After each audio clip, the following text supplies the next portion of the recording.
Japan is home to many mythical beasts, but few have captured the imagination as strongly as the dragon.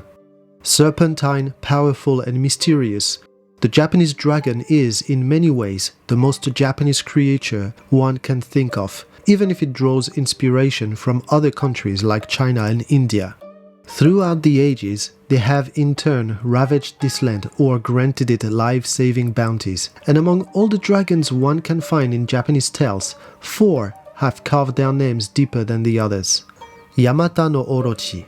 The most famous dragon or serpent from Japan is without a doubt Yamata no Orochi, a cruel and powerful beast boasting 8 heads and 8 tails, large enough to cover 8 valleys and hills, with red glowing eyes and a bloated blood-red belly. Every year, for 7 years, Yamata no Orochi demanded from a couple of land kami that they offered one of their 8 daughters to him in sacrifice. Only one remained, the fair Kushinada Hime. It so happened, when the time came for them to send their last daughter, that Susanoo, the god of storms, who had just been cast from heaven for playing tricks on Amaterasu, his sister, passed nearby and heard their laments. Susanoo promised to take care of Yamata no Orochi in exchange for Kushinada Hime's hands in marriage. The 2 land kami agreed, and Susanoo then proceeded with their help to prepare for the arrival of the serpent. He first transformed his bride-to-be into a comb, which he kept in his hair, then had a wide fence built with 8 gates giving on 8 platforms. On each of these platforms, he and the 2 elder gods placed a vat filled with strong sake. When Yamata no Orochi came for his sacrifice, he was pleased to smell the wine, and each of its 8 heads went for a vat of sake. It got quite drunk and fell asleep. Susanoo used this chance to attack. He cut the 8 heads of the beast, then started hacking off the tails, but upon cutting the 4th one, his blade shattered. Checking what could have broken such a sturdy sword, Susanoo found within the dragon's body another blade and named it Ame no Murakumo no Tsurugi.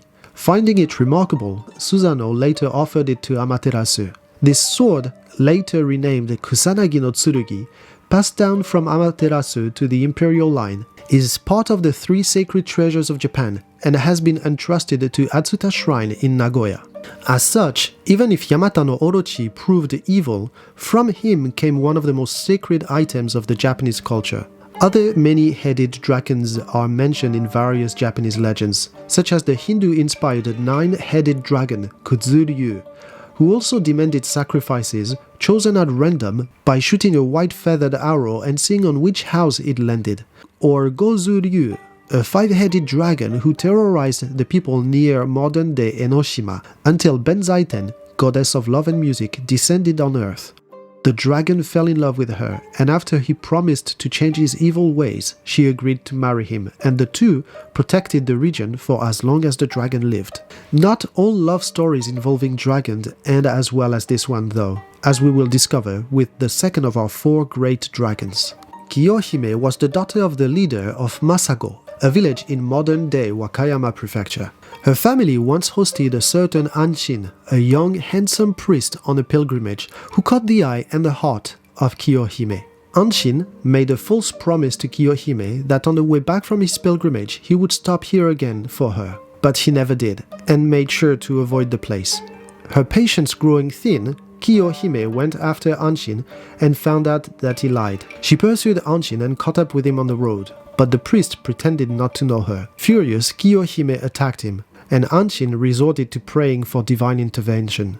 It came in the form of a divine light that dazzled Kiyohime and gave him a chance to escape. He did so as fast as his legs allowed, then found a ferry crossing the Hidaka River, paid the boatman to take him across, and asked him not to help the woman coming after him.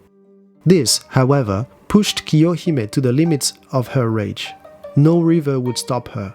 She jumped into the Hidaka and swam across. Her rage fueled her efforts and transformed her into a fire-breathing dragon. Anshin found refuge in Dojoji, or so he thought, and hid inside a large bronze bell. But Kiyohime could smell Anshin and tracked him to the bell, then coiled around it. The heat from her body and her fire breath melted the bell and roasted Anshin alive. In some versions of the story, Overcome with grief now that her fury was spent, Kiyohime then threw herself into the river and drowned. But no matter what, Anshin's gruesome fate remains the same. If Yamata no Orochi stands as the most famous dragon of Japan's mythology, and Kiyohime as a truly fearsome one, another can claim to be the most powerful of this land, or rather, of its seas.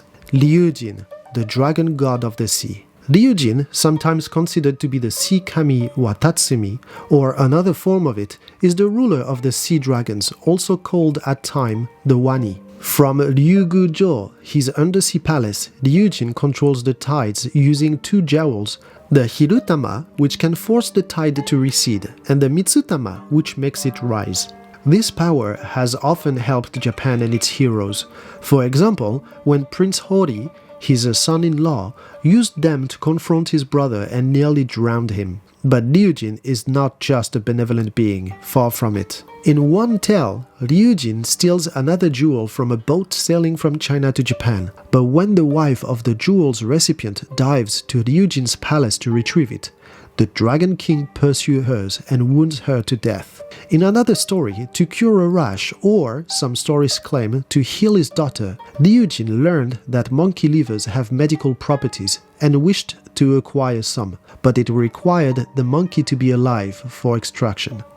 He sent a turtle to the surface, who managed to find a monkey and invited it to a banquet in the palace under the sea.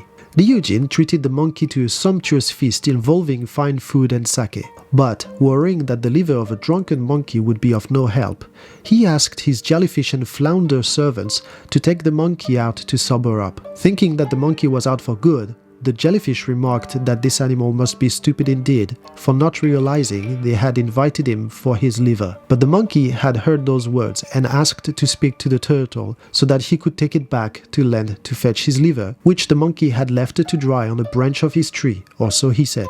Once back on land, the monkey fled and taunted the turtle, saying that "You must be stupid to think that a liver could be taken out of the body to dry." And he also mentioned that he heard from the jellyfish and the flounder why he had been invited to Ryugu-jo in the first place. When the turtle reported this to Ryujin, the Dragon King directed his anger at the jellyfish and the flounder. In punishment, he pulled all the bones from the jellyfish body and cut the flounder in half, then had them banished from his realm.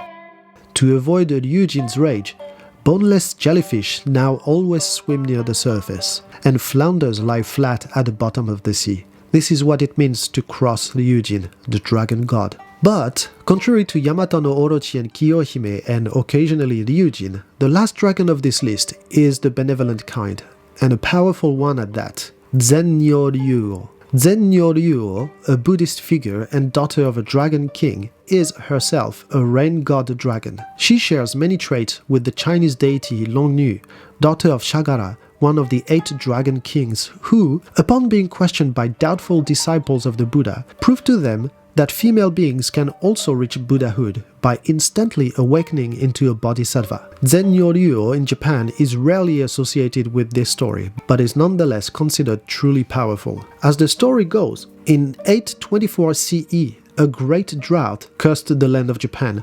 Emperor Juna ordered the rival priests Shubin and Kukai, the founder of the Shingon school of Buddhism, to perform rain-making ceremonies. Shubin performed his ceremony first, but only a little rain fell, and exclusively over the capital. Kukai first fared no better, but realized after 7 days that Shubin, jealous of his successes, had used some magic to capture all the dragons into a bottle, thus making it impossible for the rain to fall. Kukai, however, knew of one dragon residing in India who also happened to be a bodhisattva, and thus too powerful for Shubin's spell. The dragon was Zenryo. Kukai prayed for Zenryo to appear, and after 2 days the dragon answered the call, and just as soon the rain returned to Japan and kept on falling for days. Thus ended the drought.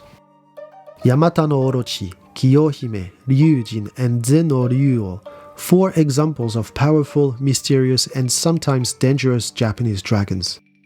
Another one, perhaps even more important throughout the centuries, might be mentioned. Seiryu, the azure dragon of the East. But this holy creature is a member of another group, the 4 guardian beasts, the topic of our next video. So make sure to subscribe not to miss it. Thank you very much for watching this video. Tell me in the comments which of these dragons you found the most fascinating, and if perhaps there's a creature from Japan's folklore you would like to know more about. And if you too love Japanese mythology, check out my novel BloodoftheKami, an action-packed Shinto adventure brimming with wacky yokai and mystical creatures.